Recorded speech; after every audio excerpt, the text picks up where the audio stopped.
જૂનાગઢમાં શિવરાત્રી મેળાનો આજે ચોથો દિવસ છે અને અત્યાર સુધીમાં 4 લાખથી વધુ ભક્તોએ ત્યાં ઉમટી પડ્યા છે, દર્શનનો લહાવો લીધો છે।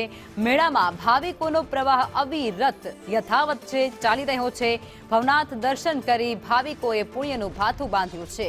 જીવ અને શિવના મિલનનો આ મિની કુંભ મેળો જેનો આજે ચોથો દિવસ અને અસંખ્ય ભાવિક ભક્તો દર્શનાર્થે ત્યાં પહોંચી રહ્યા છે। જૂનાગઢમાં આ શિવરાત્રીનો મેળો જે મિની કુંભ નામ આપવામાં આવ્યું છે, ઉપમા આપવામાં આવી છે અને તે અંતર્ગત 4 લાખથી વધુ ભક્તો અહીં ઉમટી પડ્યા છે અને તેમના દ્વારા દર્શનનો લહાવો લેવામાં આવ્યો છે। અને આજ મુદ્દે અમારા સંવાદદાતા કેતન ઓઝા જે અમારી સાથે લાઈવ જોડાઈ ગયા છે જૂનાગઢથી। કેતન, અત્યારે મહાશિવરાત્રીનો મેળો જૂનાગઢમાં છે અને તેને લઈ 4 લાખથી વધુ ભાવિક ભક્તોએ દર્શન કર્યા છે, લહાવો લીધો છે અને હજુ પણ આ પ્રવાહ જે છે ભક્તોનો તે હજુ યથાવત છે, વિગતો શું?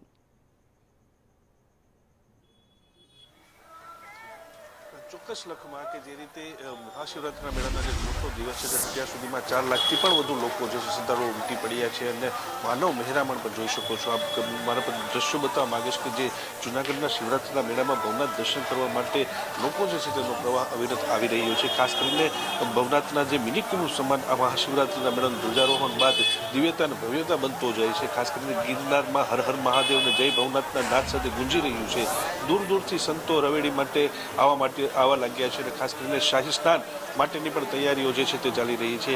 આધ્યાત્મિક ચેતનાને ઉજાગર કરતા આ મહાશિવરાત્રિના મેળાને લઈને લોકોનો પ્રવાહ જે પણ દૂર દૂરથી લોકો અહીં આવી રહ્યા છે। ઐતિહાસિક બનવા જઈ રહેલા આ મહાશિવરાત્રિના મેળાને લઈને અત્યારે જે ભજનો સંભળાઈ રહ્યા છે ગિરનારની તળેટીઓમાં તેને લઈને પણ ભક્તિમય માહોલ છે તે અત્યારે જામ્યો છે। ખાસ કરીને જે આવતીકાલે જે રવેડે નીકળશે તેને લઈને પણ શાહી સ્નાન જે કરવામાં આવશે તે સાધુ સંતો દૂર દૂરથી આવી રહ્યા છે અને તમામ તૈયારીઓને આખરી ઓપ આપી રહેવામાં આવ્યો છે। ખાસ કરીને તમામ જે શાહી રવાડી નીકળશે તેના માટે પણ તંત્ર દ્વારા વિશિષ્ટ પ્રકારની તૈયારીઓ કરવામાં આવી રહી છે અને લોકોને આ શાહી સ્નાનના દર્શન થઈ શકે તે માટેની પણ તડામાર તૈયારીઓ ચાલી રહી છે। જી જી, આભાર કેતન, આપ જોડાયા તે બદલ।